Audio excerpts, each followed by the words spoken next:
Hello everyone. I was hoping that the next update that I would give on this channel would be golf progress and, here's me making a start on the golf and doing all this and that and the other. But a few things have got in the way of that. Progress has been quite slow, and by slow I mean non-existent. Well, I brought the rotisserie down, but that's about as far as we got. I mean, when the golf came down the week after it was the NEC, then I caught the infamous NEC plague and was out of action for about a week after that. And then just various other shows, events, things that have kind of got in the way. And also trying to decide where to go with that, whether should I get it blasted or not. Still trying to weigh that up. But anyway, I'm down at the unit today with the Scirocco to get it prepped for MOT. It's going for MOT this week, just giving it a check over. I've changed the steering wheel, because I don't think it's fair to expect the MOT tester to keep that white. And also the horn doesn't really work unless you know how to. Like, I bodged the horn in, but it doesn't really work. But yeah, and another reason why progress on the golf is kind of not happening is that, as I have teased on various social medias, there's been a new arrival at the unit. I've dropped various clues and stuff. Nobody's actually managed to guess it correctly. Some people do know, because I'm really, really bad at keeping secrets, and I've told many people, and I can't remember how many people I've told. If you watched the live stream I appeared on, when Up and Down did his 24-hour live stream, I talked about it then. So I'm really not that good at keeping it a secret. I wanted it to sort of be a surprise reveal, but I just get excited. So, should we have a look at it then? Ta-da! I'm just hearing a collective "what the hell is that?" being shouted at screens right now. If you know, you know. If you don't, you'll have no idea. I had no idea what it was until I was told about it. I never knew they existed. It is a Lomax 223. It's a kit car based on a 2CV, hence the Citroen badge on the grille here. But there is the Lomax badge. I think Lomax are British made, but then it's just a 2CV underneath, and it's a three-wheeler. It's got one wheel at the back. If you are familiar with Lomaxes, you may be looking at this and still asking, what the hell is that? This is a sort of cab that's been put on it by the previous owner, because this was his daily runabout for the past 25 years. And obviously, being in the UK, it rains a lot, so you need a roof. So why not build one out of wood? And some doors and some slidey windows and everything. And that previous owner is my great uncle. He unfortunately can't drive anymore because of his eyesight. And he said to me, I don't really want to sell it. I don't want to mess about selling it. I'd rather it got passed on to somebody who would enjoy it and stay in the family. And I'm the only idiot in the family who takes on stuff like this. So I very gladly said yes, even though I had no clue about them. Some of you may remember I actually posted about this about 18 months ago when I first saw it, basically asking for more information. It has taken that long for me to get it. Just sort of various life things getting in the way, but now my auntie and uncle would very much like their garage space back for the summer. So it was kind of, we need to get it now. So that's why it sort of arrived immediately after the golf. But yeah, it's yeah. I don't even know what to say. Let's have a look around it. Let's have a look around at my uncle's handiwork. This door here, we've got some lovely slidey windows. This roof comes off. I'm not going to try and get it off on my own, because I'll make an ass of myself.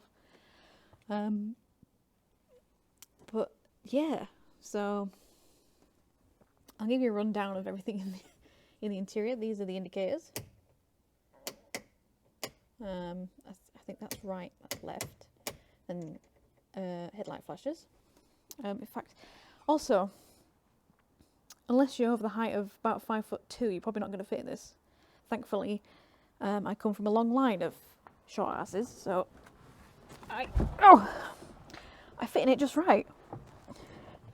I can dip the clutch, and my leg's not even fully extended, so I probably could sort of take it back a bit, but yeah, here we are inside the cab. The little window. Hello.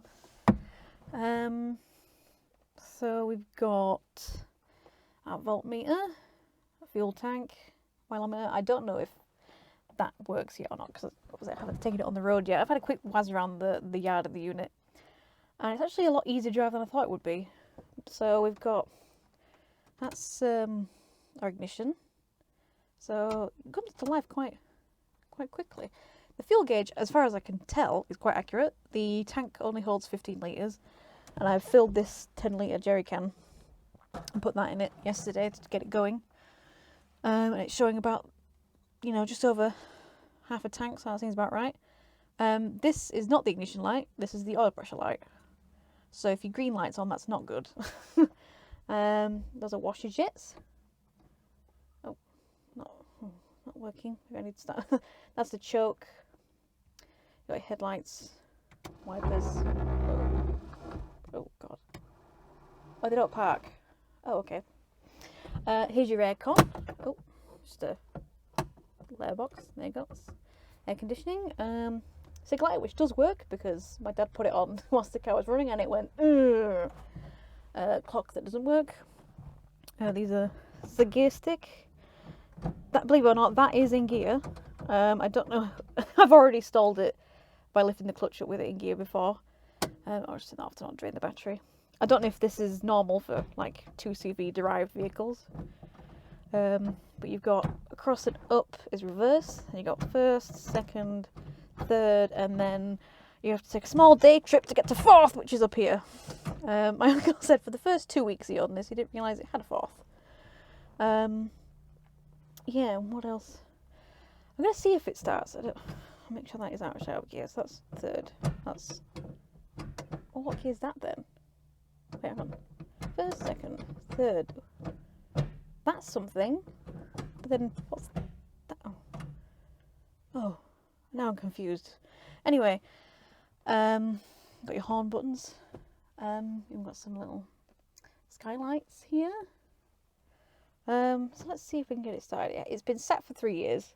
Because like I say, it was my uncle's sort of runabout until lockdown, and then he took it off the road to get some work done, and then sadly had his license taken from him due to poor eyesight, so I never could get it back on the road.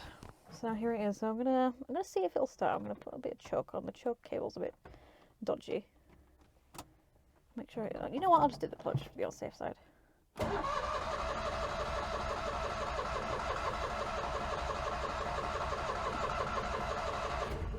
Oh, nearly.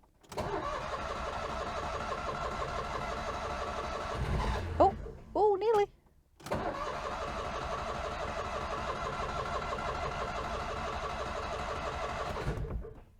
Maybe a little bit more choke. Whoa!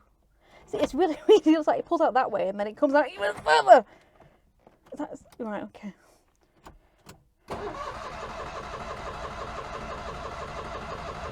Oh, little robots.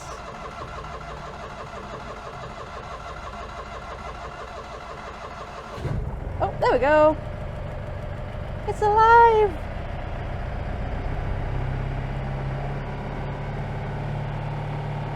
Take a bit of the choke off. I'm not going to leave it running for too long because I've got the door shut because there's people outside making lots of noise. Just like me. But yeah.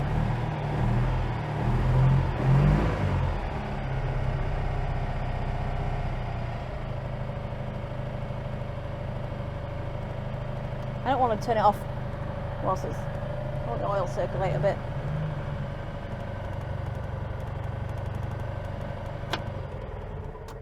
There we go. That'll do. The handbrake is down here, but it's seized solid. It only comes out about that far, and then, yeah, it's thankfully seized off. I'm not sure. It looks like a handle for a wood saw, which is probably what it is. What else? Oh, yes. If I want to put my main beams on, so go ignition on, put headlights on there. If I want to put my main beam on, you see that little thing there? Now my main beams are on. Off. On. I've never had a main beam switch be there, but hey ho. Let's see if the wash jet's working now. Look at that. Wow. And then, oh, which one was the wipers again? Oh no, the wipers don't work. Oh. Come on, little wipers. Well, anyway. Yeah, there's dirt bikes riding around outside and stuff, so that's why I've got the doors shut. Oh, in the little hall, which is actually really loud. I can't ignition on, Katie, idiot. See, it's really loud. Yeah, so it's very snug in here, and there's actually some storage behind here to put things and stuff and things. I'm not sure what these seats are out of. If anything, they might just be generic bucket seats. Comes with the 2CV Haynes manual, some more brake fluid, because I know he had a lot of brake work done to it, and I think the wrong type of brake fluid was put in it, and I think this is a .4, but I think, is it LHM that's the other one? I think this is late enough to be on .4, because it's a 1977, and then this is all the ignition stuff. 2CV nerds will be able to tell me more about that. It's been swapped to electric ignition, I think that's what he was telling me, which as far as I know is quite a common thing on 2CVs. So I'll look under the bonnet now. Right, I've put it on the tripod because there's quite a sequence to opening the bonnet that I need 2 hands for. So we'll take this belt off first, which doesn't actually do anything really, it's just for show. And then we've got the 2 little rubber things under here. Not to forget these ones at the back as well. Holding on at the back.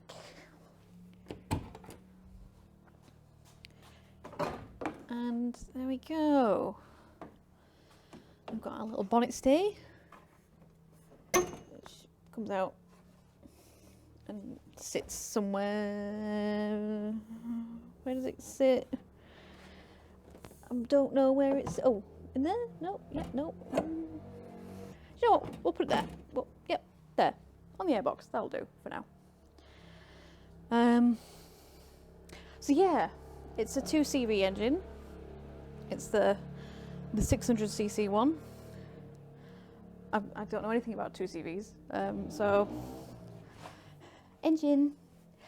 Don't mind the wonky battery. That's just a temporary battery that we put on it, just to get it going.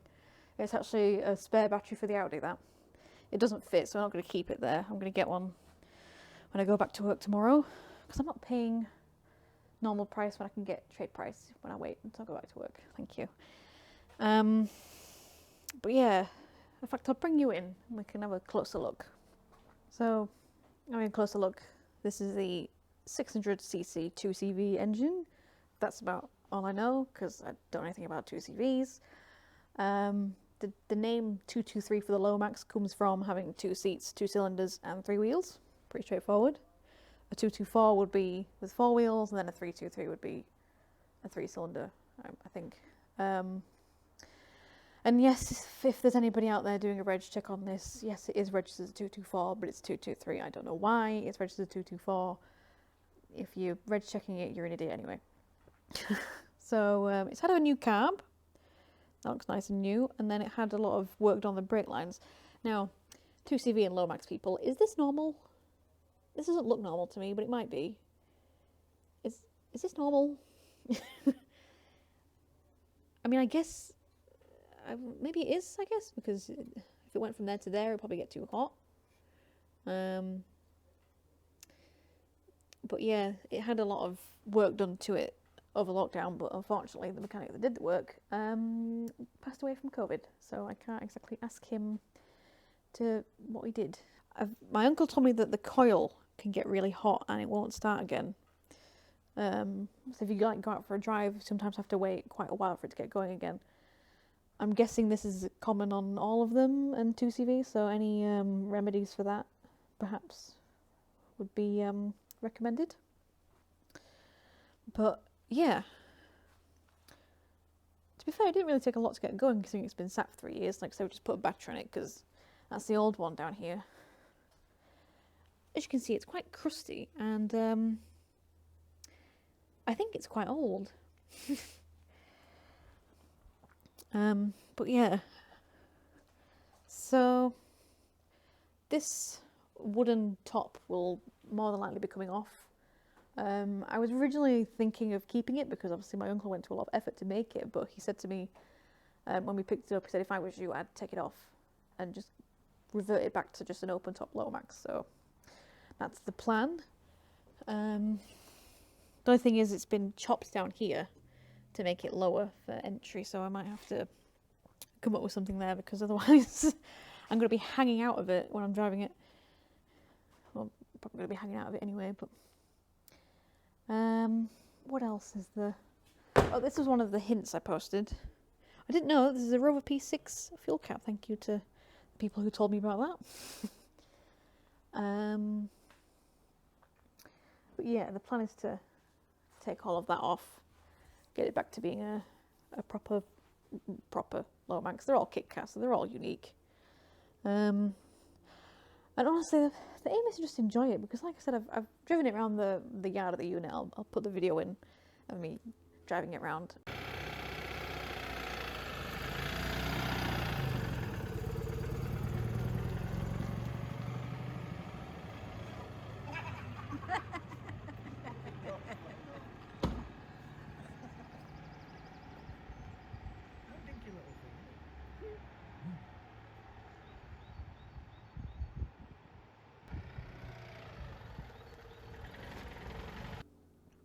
And it's actually really easy to drive.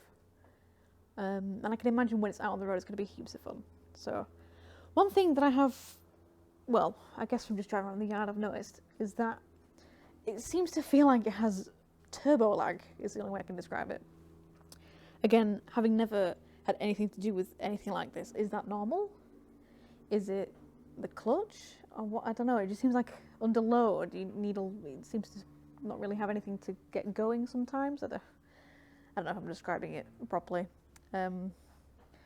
Like the garage that it was in was like on an uphill driveway, and reversing out of it, it needed a lot of gas to get going, and it sort of felt like it had some kind of lag. So I think sometimes the flywheels are quite heavy, so maybe it's the flywheel. I don't know. There's plenty of 2CV experts out there that follow me and I speak to. You can all tell me what to do. Tyres. It's a shame really because they have lots of tread on them, but they're 9 years old. I don't think there's actually a legal limit on like road car tyres. I think it's just like coaches and HGVs that have a time limit on them. But I do know that Luke off of Luden Classics had, I think, very similar age tyres on his Thunderbird that he recently got back on the road, and one of those tyres delaminated on him. So I don't really want to run the risk of that happening in a three-wheeler because knowing my luck, it'll be the back tyre that does that. And then the spare is quite old anyway. That's 2004, the spare. So, but I had a look on the internet at the price of these tyres. I thought, oh, skinny little tyres will be cheap as chips. You know, my Panda that I had 155 80 13s on it, and I think it was like 30 quid for Pirellis or something stupid like that. I thought, oh, it could be a bargain. Not quite. About 100 quid a piece for these tyres. What the heck, 2CV people? What's going on there? Can we talk about that? I think we need to talk about that. But yeah, the spare's the Michelin X type, and these are the Toyos. So I'm not quite sure which one. I do prefer the tread pattern of the Michelin. It's nice and retro, so I'll probably get some Michelins. Even though they're very expensive. Probably going to change the mud guards because these ones are a bit.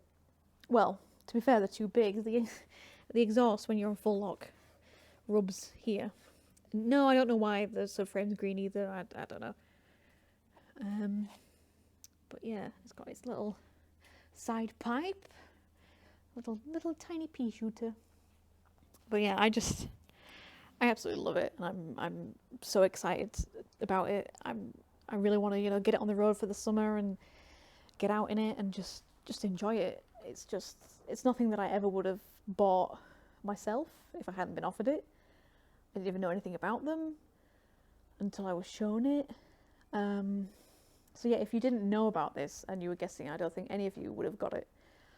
Some of you seem to think I have more money than I think I have. I don't know how much money you guys think I'm on, but I had a few guesses of E-types and AC Cobras and all sorts of stuff. I was like, whoa, chill out, guys. I'm not made of money. Why the hell do you think I've got cars like that?